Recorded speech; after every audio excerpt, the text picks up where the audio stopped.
శ్రీకృష్ణాయ నమః. భగవద్గీత 18వ అధ్యాయము మోక్ష సన్యాస యోగము 45 నుంచి 55 శ్లోకాలు భావాలు.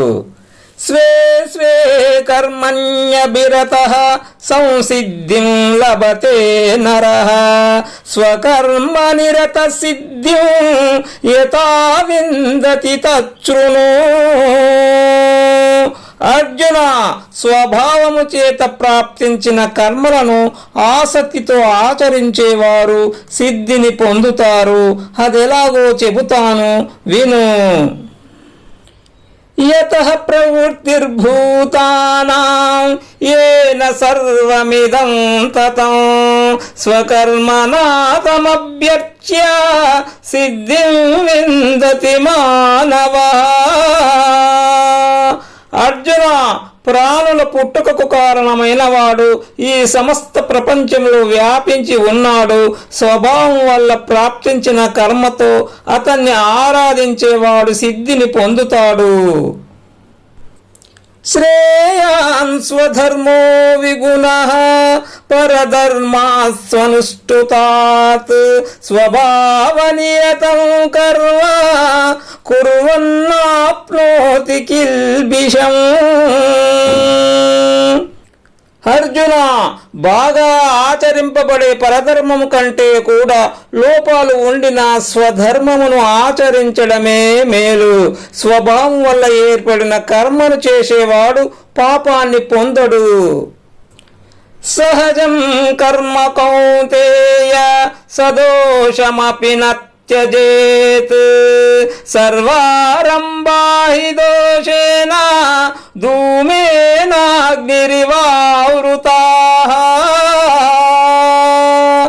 కుంతి కుమార, నిప్పును పొగ కమ్మినట్లు కర్మలను దోషము కప్పి ఉంది. అందుచేత స్వభావం వల్ల కలిగిన కర్మను విడిచిపెట్టకూడదు. అసక్త బుద్ధి సర్వత్ర జితాత్మా విగత స్పృహః నైష్కర్మ్య సిద్ధిం పరమాం సన్యాసేనాధిగచ్చతి.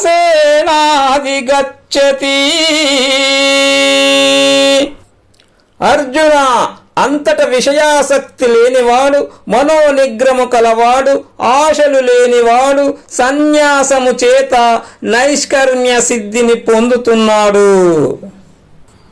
సిద్ధిం ప్రాప్తో యథా బ్రహ్మ తథాప్నోతి నిబోధ మే సమాసేనైవ కౌంతేయ నిష్ఠా జ్ఞానస్య యా పరా.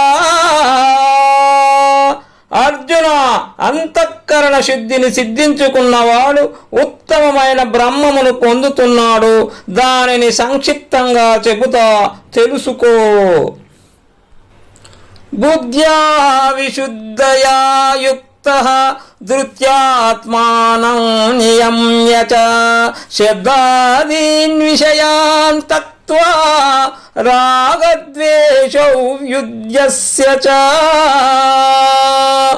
అర్జున, విశుద్ధమైన బుద్ధిని కలిగి ధైర్యముతో మనస్సును నిగ్రహించి శబ్దాది విషయాలను విడిచి రాగద్వేషాలను వదలి విభక్త సేవీ లగ్వాషీ యతవాకాయ మానసః ధ్యానయోగపరో నిత్యం వైరాగ్యం సముపాశ్రితః.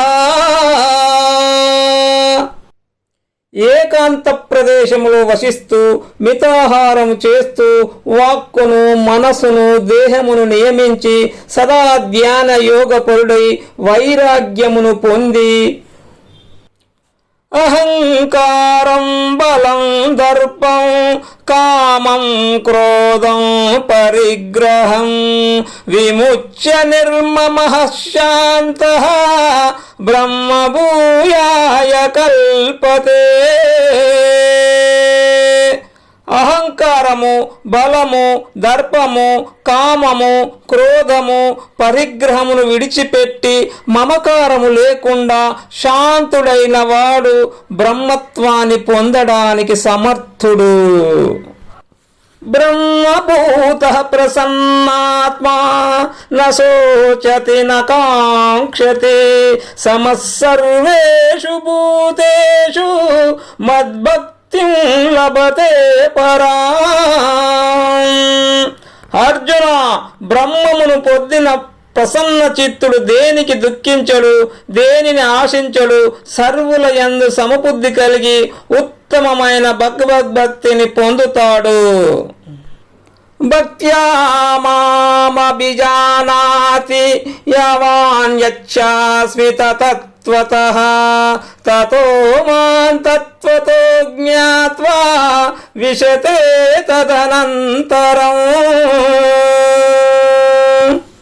అర్జున, నేనెవరు, ఎలాంటి వాడనో, నా యథార్థ స్వరూపాన్ని అతడు భక్తి చేత తెలుసుకుంటున్నాడు. అలా యథార్థంగా తెలుసుకున్న తర్వాత నాలోనే చేరిపోతున్నాడు.